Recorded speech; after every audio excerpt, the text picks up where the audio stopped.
अवंतिकापुर राज्य के बाहर जंगल के नज़दीक एक छोटा सा घर था जिसमें सहस्त्रमल नाम का एक आदमी अपनी बूढ़ी माँ के साथ रहता था। सहस्त्रमल एक चोर था। उसने ना जाने कितनी चोरियाँ की थी, लेकिन वो कभी पकड़ा नहीं गया। उसकी माँ ने कभी उसे चोरी करने के लिए नहीं रोका, बल्कि उसे हमेशा चोरी करने के लिए बढ़ावा देती थी। सहस्त्रमल भेष बदलने, दीवारें फाड़ने और ऊंची चढ़ाई करने में माहिर था। यही कारण था कि वह आज तक कभी पकड़ा नहीं गया। एक दिन की बात है, सहस्त्रमल ने अपना हुलिया बदला और एक लालची नाई की दुकान पर जा पहुंचा। नाई ने जब देखा कि एक बहुत ही अमीर दिखने वाला आदमी उसके दुकान पर आया है, तो वो मन ही मन में सोचने लगा, आज तो मोटा मुर्गा फंसा है, इसकी खूब आओ भगत करनी चाहिए।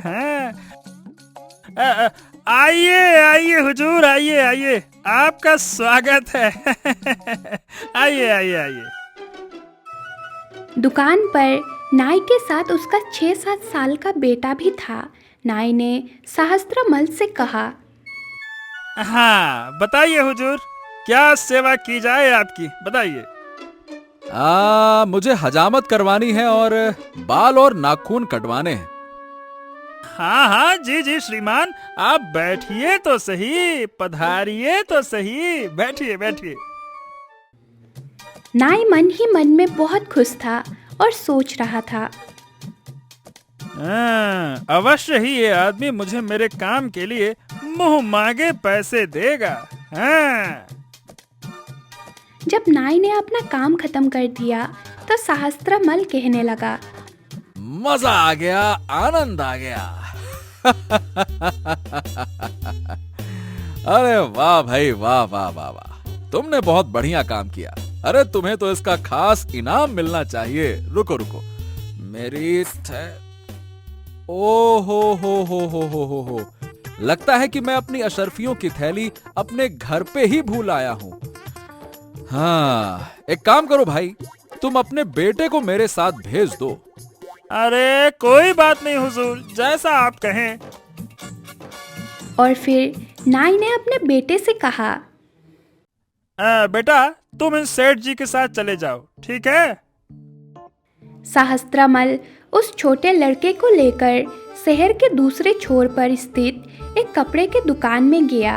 वो कपड़े के दुकानदार से कहने लगा, सेठ जी, मुझे कुछ कपड़ा खरीदना है। बहुत अच्छी किस्म का, उम्दा किस्म का कपड़ा होना चाहिए। दिखाइए। पधारिए हुजूर, पधारिए, मैं आपको बढ़िया से बढ़िया कपड़ा दिखाऊंगा, आप उनमें से पसंद कर लीजिएगा, दिखाता हूँ। चोर ने चुन चुन कर महंगे कपड़े पसंद कर लिए और फिर कहने लगा, ये रहा, ये वाला भी। हाँ, ये हो गए सारे कपड़े। हाँ तो सेठ जी, मैं ये सारे के सारे कपड़े खरीदना चाहता हूँ। रुकिए, बताइए कितना हो गया। अरे, मैं रुपए तो लेकर आया ही नहीं, मेरी थैली तो घर छूट गई। हाँ, एक काम कीजिए सेठ जी, आप इन सब कपड़ों की गठरी बना दीजिए, मैं कपड़े ले जाता हूँ। और उस छोटे लड़के की तरफ इशारा करते हुए कहा, ये मेरा बेटा है सेठ जी, ये तब तक आपके पास ही रहेगा, ठीक है ना। अरे साहब, आप तो चिंता मत ही कीजिए, मैं इसकी देखभाल करूंगा, ठीक है। चलो बेटा, आ जाओ आ जाओ आ जाओ। सहस्त्रमल ने कीमती कपड़ों की वो गठरी उठाई और दुकान से चला गया। जब वो अपने घर पहुंचा तो वो गठरी उसने अपने माँ के पैरों में रख दी और कहने लगा, माँ, ये सब तुम्हारे लिए है, लो। शाबाश बेटा शाबाश, आज तो तुम बहुत ही बड़े हाथ मार कर लाए हो। हाँ तो माँ, अब तुम नगर में जाके पता करो कि इस चोरी के बारे में लोग क्या कह रहे हैं। ठीक है बेटा, मैं अभी जाती हूँ।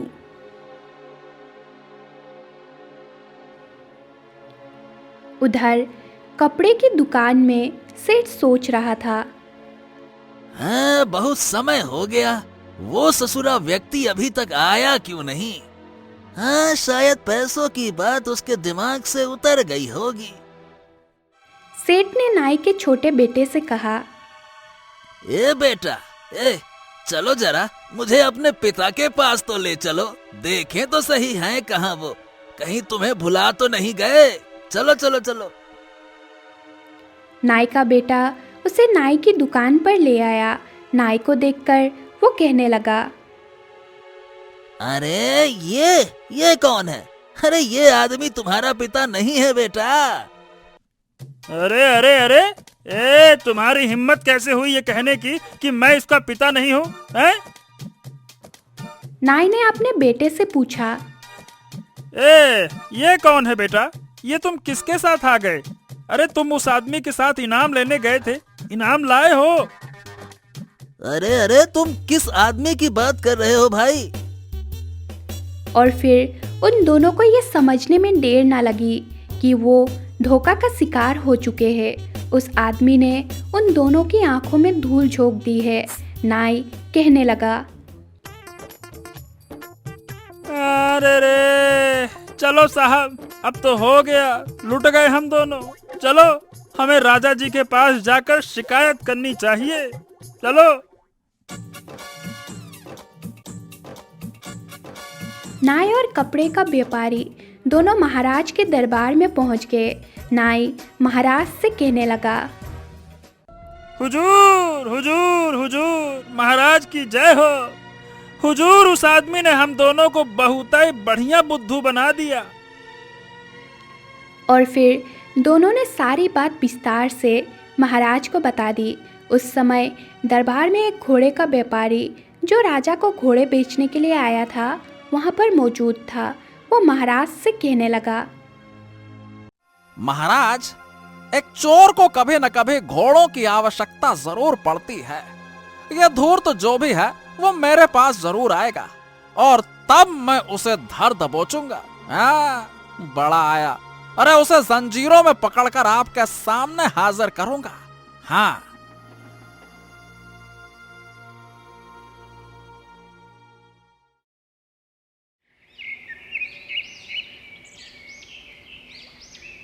अगले दिन ये खबर पूरे राज्य में फैल गई कि महाराज उस चोर को पकड़ना चाहते हैं। 2 दिन के बाद नगर की एक नर्तकी महाराज के सामने हाजिर हुई और कहने लगी, महाराज, आप निश्चिंत रहे। चोर को जब अचानक पैसे मिलता है तो वो ज़रूर उसे नाच गाने देखने में उड़ाता है। वो चोर जब भी मेरा नाच देखने के लिए आएगा, मैं उसको रिझाकर अपने बस में कर लूँगी और फिर उसको आपके सामने हाजिर कर दूँगी।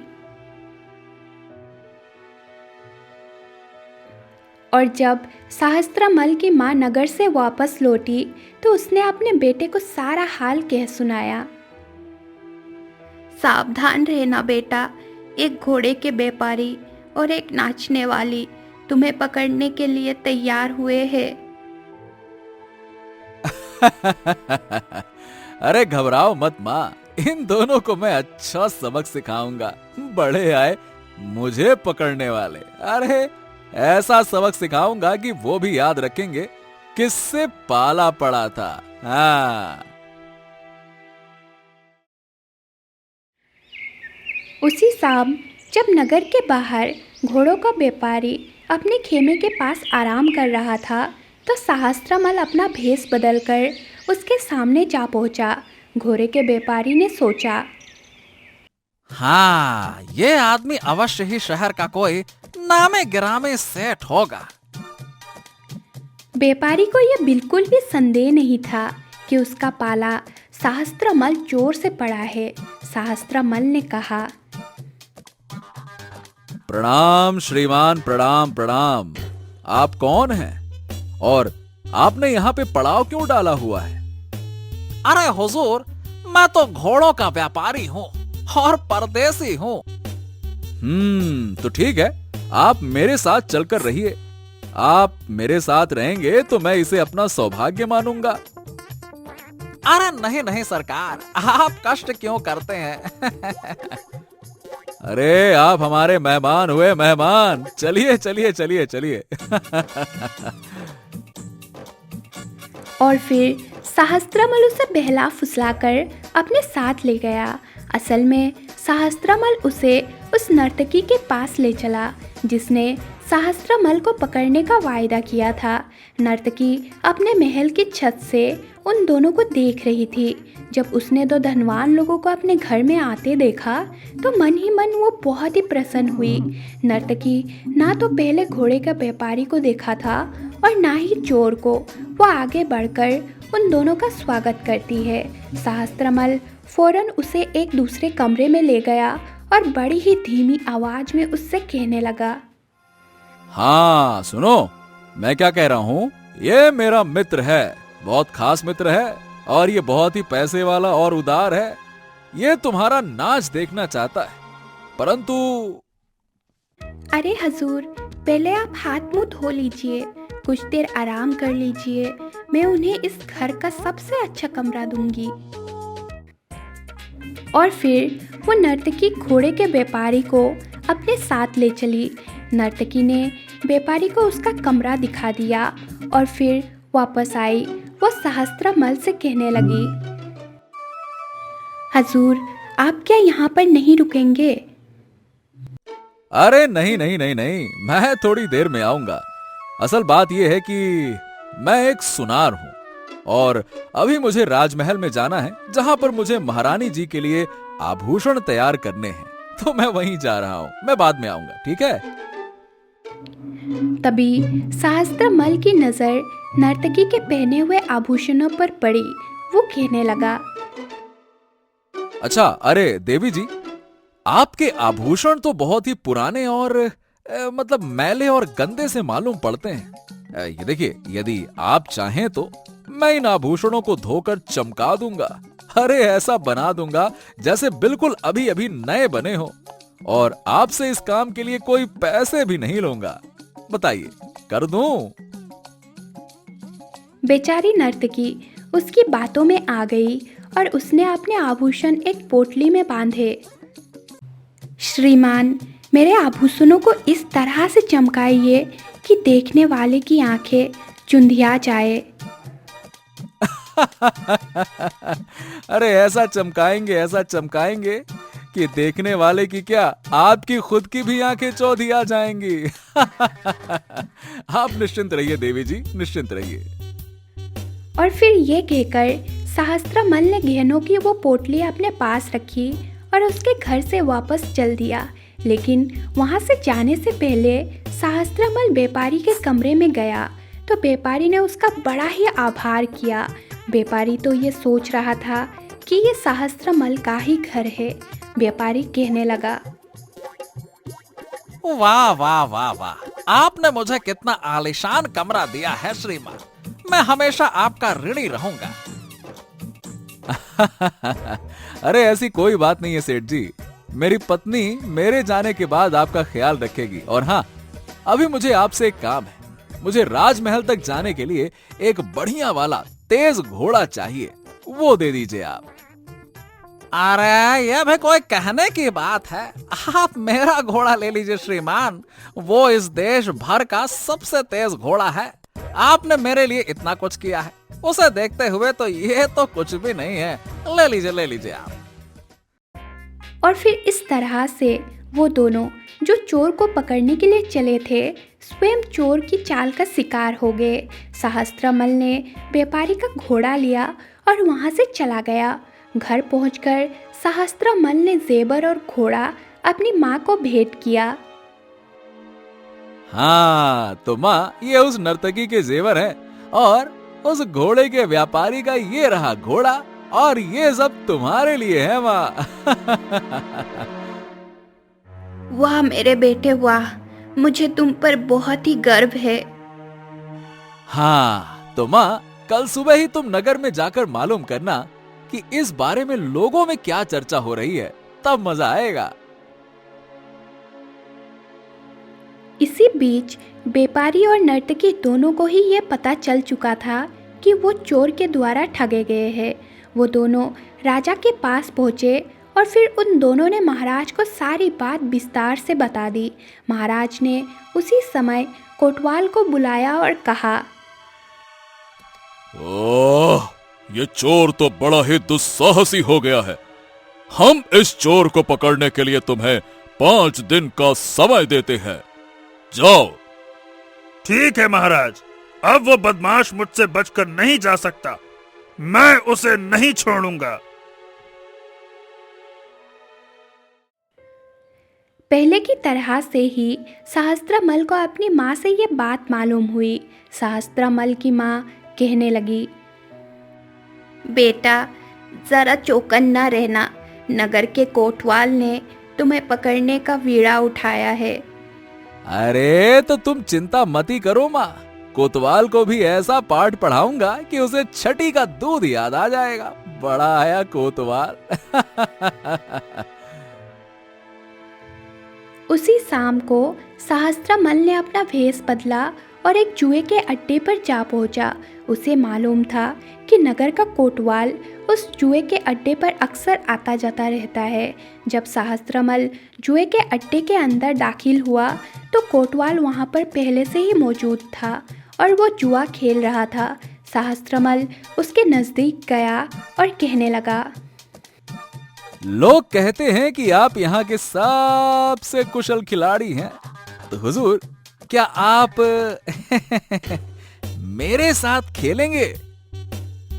मैं कभी खेल से पीछे नहीं हटता, लेकिन तुम्हें पहले से ही बता दूं कि मैं बहुत ऊंचा खेल खेलता हूँ।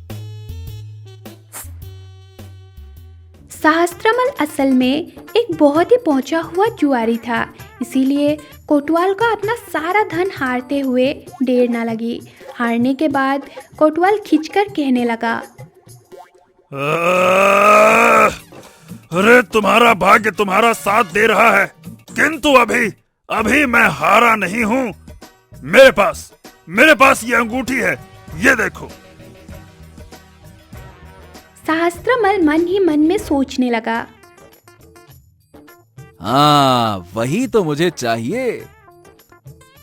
और फिर उसने कहा, तो फिर देर किस बात की है हुजूर, लगाइए आखिरी दांव, अपनी अंगूठी को लगाइए, देखते हैं आपकी किस्मत साथ देती है कि नहीं। हाँ।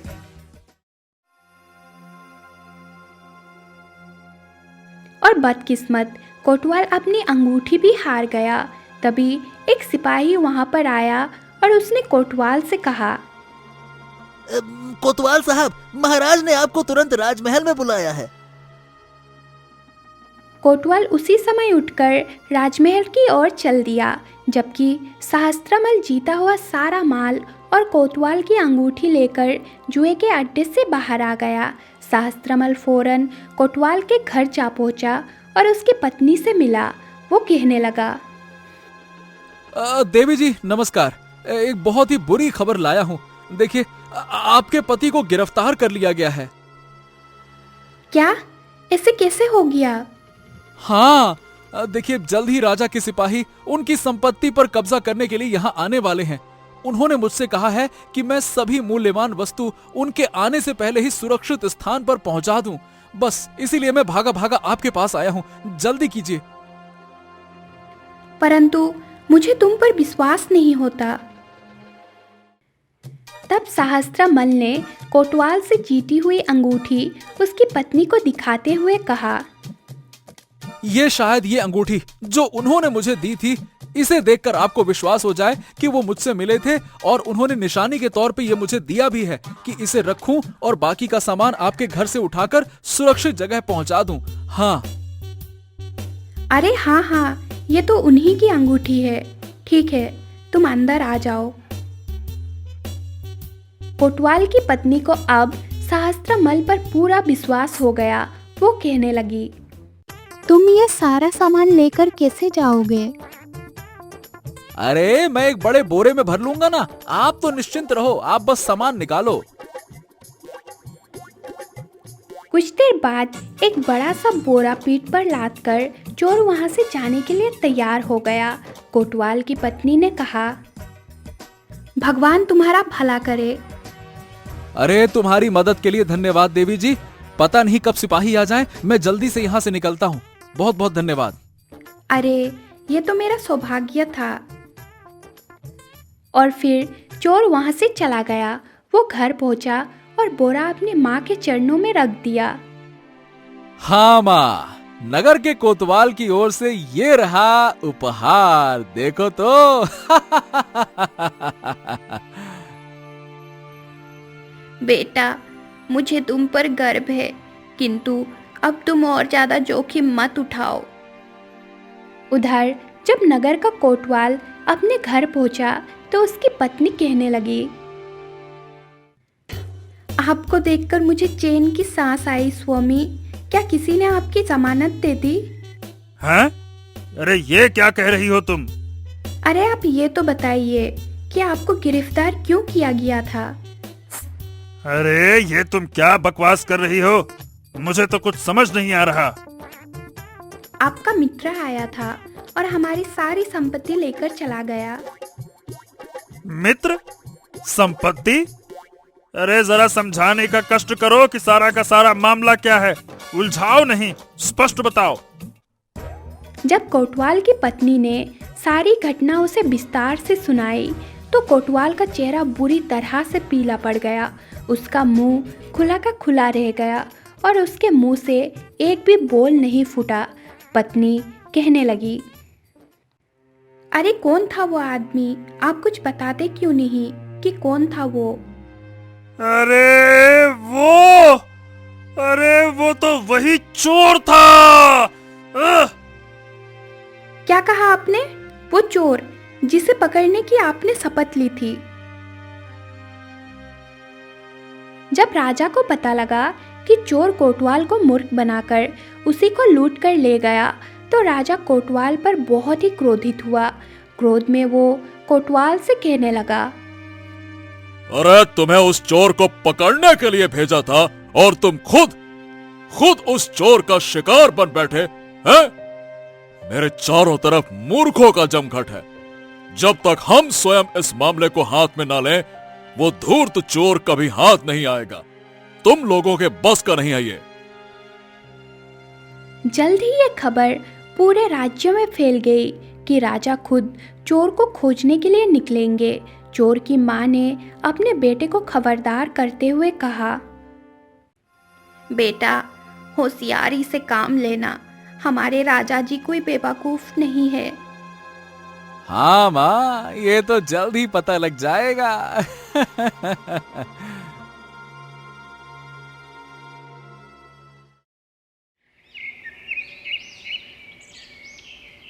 कुछ दिनों के बाद सहस्त्रमल ने एक मालिश करने वाले का रूप धारण किया और राज दरबार के दरवाजे पर जा पहुंचा। वो पहरेदार से कहने लगा, मालिश मालिश मालिश, मैं मालिश करने का उस्ताद हूँ उस्ताद, और मैं अपने महाराज की सेवा करना चाहता हूँ। मालिश मालिश मालिश। हाँ ठीक है, तुम जा सकते हो, जाओ जाओ। जब सहस्त्रमल को राजा के सामने पेश किया गया तो महाराज ने कहा, तुम बड़े मौके पर आए हो मालिश वाले। मैं इधर कुछ दिनों से कुछ ज्यादा ही घुड़सवारी कर रहा हूँ और उस खतरनाक चोर की जानकारी प्राप्त करने के लिए बहुत भाग दौड़ करनी पड़ रही है। इसी चक्कर में हमारे जोड़ों में दर्द है।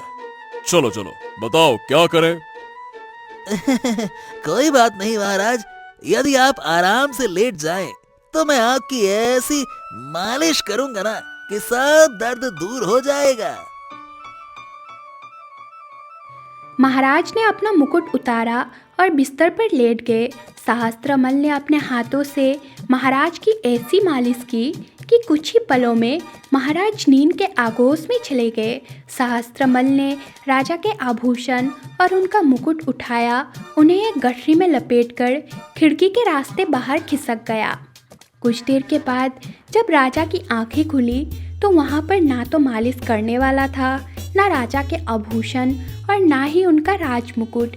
राजा समझ गए कि चोर उनको मूर्ख बना चुका है। अरे मूर्खों नालायकों, तुम सब क्या कर रहे हो? उस चोर को ढूंढो जल्दी से। किंतु सहस्त्रमल अब तक महल से बहुत दूर जा चुका था। जब वह अपने घर पर पहुंचा तो उसकी माँ ने कहा, बेटा, तुम तो सचमुच सबसे बड़े चोर हो। तुमने तो महाराज को भी लूट लिया। और फिर कुछ दिनों तक सहस्त्रमल ने कोई चोरी नहीं की। एक दिन जब वह गांव में घूम रहा था, तभी उसने देखा कि एक जगह पर बहुत भीड़ लगी हुई थी। वो सोचने लगा, आज बहुत शुभ दिन है। देखता हूं कि यहां पे मौजूद लोगों में सबसे धनी कौन है। जैसे ही सहस्त्रमल भीड़ में शामिल हुआ तो उसने देखा कि एक मुनि वहां पर उपदेश दे रहे थे। उनका उपदेश सुनकर सहस्त्रमल मन में सोचने लगा, कैसी विनम्र वाणी है, कैसे शांतिदायक वचन है इनके। वाह वाह वाह। मुनि के प्रवचनों में कुछ ऐसा सम्मोहन था कि सहस्त्रमल स्वयं को भूलकर मंत्रमुग्ध होकर उनका वचन सुनने लगा। मुनि ने कहा, भाइयों, हमें अपने आचरण से किसी मनुष्य को दुख नहीं पहुंचाना चाहिए। यदि जीवन के सुखों पर तुम्हारा अधिकार है तो दूसरों का भी उतना ही अधिकार है। तुम्हें यह भी ध्यान रखना चाहिए कि किसी और की संपत्ति को ना चुराओ। तुम्हें दूसरों के प्रति ऐसा व्यवहार नहीं करना चाहिए जो तुम नहीं चाहते कि दूसरे लोग तुम्हारे प्रति करें। सहस्त्रमल सोचने लगा, हैं? ये ऐसा क्यों कह रहे हैं? अरे मेरा तो धंधा ही चोरी का है। मेरी माँ कहती है कि चोरी करना ही तो मेरा कर्तव्य है। मुनि आगे कहने लगे, जिससे तुम्हें पीड़ा पहुंचती है उससे दूसरों को भी कष्ट होता है। इधर सहस्त्रमल, जिसने आज तक कभी अपने कर्मों और कर्मों के परिणामों के बारे में नहीं सोचा था, अब पश्चाताप की अग्नि में जलने लगा। वो मन ही मन में सोचने लगा, मैंने आज तक जितने भी इंसानों के घर में चोरी की है, वो सब भी तो मेरी ही तरह इंसान थे। उनकी भी भावनाएं थीं। उन सब ने भी मुझ पर विश्वास किया और मैंने क्या किया? मैंने उन्हें धोखा दिया। सहस्त्रमल अपनी अंतरात्मा की आवाज से जूझ रहा था कि तभी मुनि का प्रवचन समाप्त हो गया। भीड़ तितर बितर हो गई। वो दौड़कर मुनि के चरणों में गिर पड़ा और फिर बड़े ही शर्म से उसने मुनि को अपनी सारी राम कहानी कह सुनाई। मुनि मुनि मुनि, आपके शब्दों ने मेरे हृदय को परिवर्तित कर दिया। किंतु मैं ऐसा क्या करूं कि मेरे पिछले पाप धुल जाए? यदि तुम्हें वास्तव में पश्चाताप है तो बेटा तुम वही करो जैसा मैं तुम्हें कहता हूं।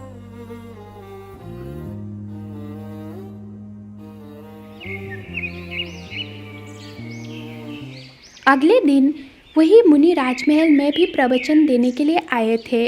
स्वयं महाराज उनका प्रवचन सुन रहे थे। प्रवचन सुनने के बाद महाराज ने कहा,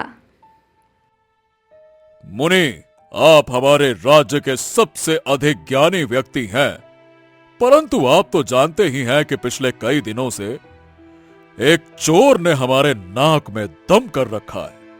उसी की वजह से हमारा मन अशांत रहता है। तभी मुनि ने अपने साथ आए हुए चोर सहस्त्रमल की तरफ इशारा किया। महाराज, ये रहा वो आदमी जिसने आपके मन को अशांत कर रखा है। ये रहा। ये देखकर महाराज हैरान रह गए। उन्होंने सैनिकों को आदेश दिया, सैनिकों, तुरंत इसे गिरफ्तार करो, पकड़ो इसे। सहस्त्रमल महाराज से कहने लगा, महाराज, आप मुझे जो भी दंड देंगे वो स्वीकार है। मैं और मेरी माँ वो सभी सामान लेकर आए हैं जो मैंने कभी चुराया था। आप इस सामान को इसके असली मालिकों तक पहुंचा दीजिए।